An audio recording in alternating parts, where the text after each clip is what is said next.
Hello everyone, welcome to a new PC build video. I haven't done one of these in a while. I had one pre-recorded that I was just going to upload, but that one was a bit old. And I just wanted to do my build. This is the build I'm using right now, recording on, playing all my games on, video rendering on. And I'm going to be going through all the parts I used for this build, why I used some parts and why I didn't use some parts, and just justification for everything. Links for the PC part picker will be in the description below. Leave any comments or any ideas you might have thought what I could have done to make the build better. Don't really have any more money to change anything now, but just leave any ideas you want to put in the description. Right, let's go straight onto it. We've got the CPU, that's the AMD FX 8350 8-core processor by AMD, of course. I chose this processor instead of an Intel processor was mainly because video rendering, processing, and gaming power, because I did a lot of research into this processor. I checked, there's a Tex in the video and also a Linus Tech Tips video, which is basically, it pits the AMD 8350 against the Intel 370K and other gaming, and it shows the performance in rendering, and it works really well for the price. It works almost as well, even better in some cases in terms of rendering and video, and it smashes some of the Intel stuff and it keeps up with it, and which is why I was like, well, I just had to pick this up because I was like, well, this is a AMD, this is an FX core. I just really had to get 8 cores, rendering, and the gaming power is amazing, and it allows some space for overclocking if I ever wanted to do that. Now with the motherboard, I've got an Asus M5A97R 2.0.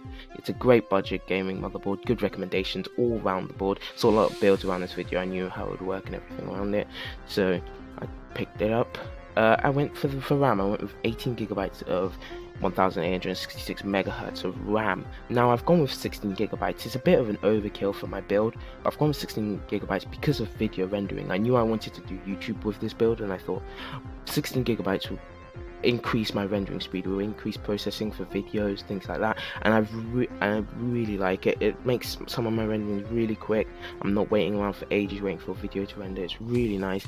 And I checked the video, which again, it's all about research. I checked the video which saw how RAM in terms of price to performance, how much you're paying for a 8 gigabytes, and how the price to performance gets, you're paying way more for less performance increase when you start going from 8 gigabytes to 16 to 32, and then also talks about clock speed from like 1600 megahertz to 1866 megahertz, and price to performance, how much you're actually paying for an increase. And as you get higher and higher, you're paying more and more for less of a performance increase. So I thought 18 gigabytes is 1866 megahertz. I was gonna go with 18 gigabytes at 1600 megahertz, but I saw a deal for this and I thought pick this up, and price to performance was amazing. 16 gigabytes for video rendering speed and games. It's just like, again, games and rendering, video rendering is what I wanted, but most of all games. And then like Battlefront, now comes out with recommended of 16 gigabytes, so you can see I'm not really future-proofing because there's no such thing, but I really wanted to go with this. I picked up an SSD 120 gigabyte Kingston.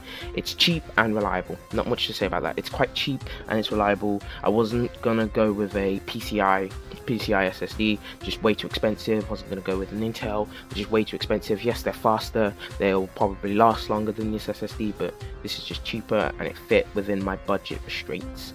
I picked up a 1TB WD Blue to store all my videos, my files, my pictures, anything I wanted for the videos. Again, I needed a nice big, I might even upgrade it again to a 2TB or get an external, but this for now is doing me well as I haven't got that many videos yet. So, and also for games, like store games are getting huge, like GTA 68 gigabytes, huge games are getting huge, so you need a lot of space for that.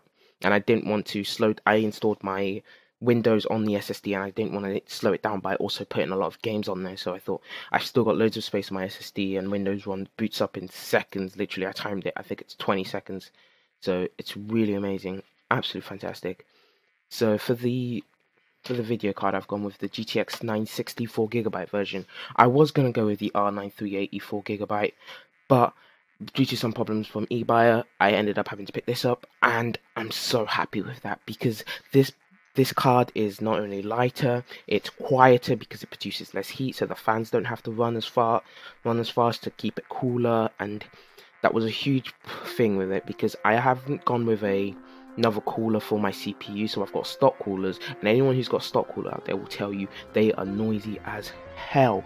So I'm quite happy I didn't go with the R9 because although AMD cards are actually made to be run for hotter, it's not that, oh no, it's hotter so it's bad. No, they're made to be run at a hotter temperature.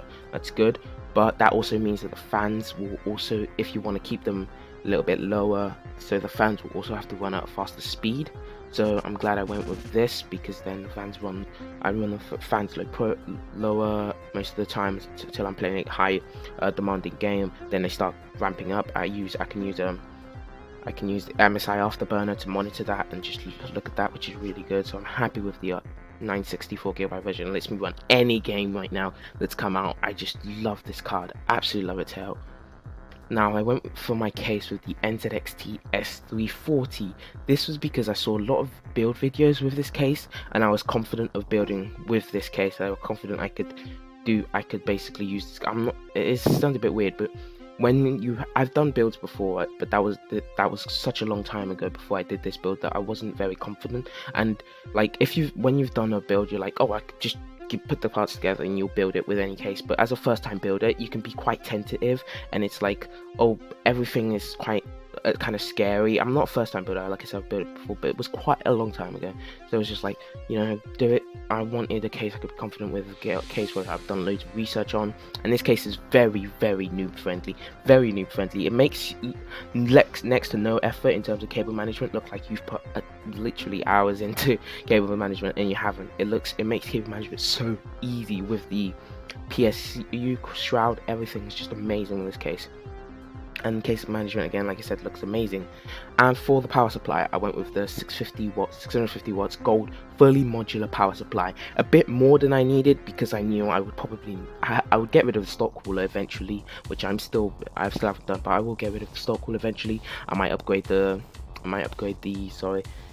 graphics card. I might upgrade it further elements of this. So I thought, go a bit more than I needed. I can afford it. I could have skimped out in several areas of this, but never skimp out on the PSU. I tell you this, because if the PSU buggers up and just explodes in you one day, it can also just, like, not only will your PSU bugger out, it can also like take parts of your build with you. It could take the graphics card, which is the worst. It could take anything, because they're all connected to that PSU. They're all relying on it for power. So if that buggers out, it could take important parts, if not the whole computer, with it, and you just don't want that. So, and again, you'd never skimp out. Fully modular, easy, noob friendly, lets you do cable management like a dream. Absolutely amazing. Did this, never skimp out on power supplies. And one thing I'm going to say is, do your research when you're building. This is your money, so it's not like you're not getting these parts in from you see YouTubers and they get these parts in. This is your money. You want to take your time out, figure out what you want to do. So if it's gaming, you build your PC around that, and your budget, you make sure that your PC is gaming centric. If you want to start a YouTube channel, make sure that you want to do your research. What will help you render quicker? What will help you game better? You want to, what's your game thing about? Is it about creating? You want to do a lot of rendering? You're going to do that? Are you going to Are you going to 3D print your own case? So then you want to check the dimensions of your card, everything. Build around what you want to do with your case. Find out what it is you want to do. You want to do streaming? Find out what's the best stuff for streaming. Check out the graphics card you're going to buy. Does it have a history of core wine within other buyers? Yes, no. You need to find out all those type of things, are the type of research you need to do to make sure that your build satisfies your needs. Because I've done a lot of general build videos, and I always advise, there's a few parts that are interchangeable, but do your research. Don't just follow a build guide blindly.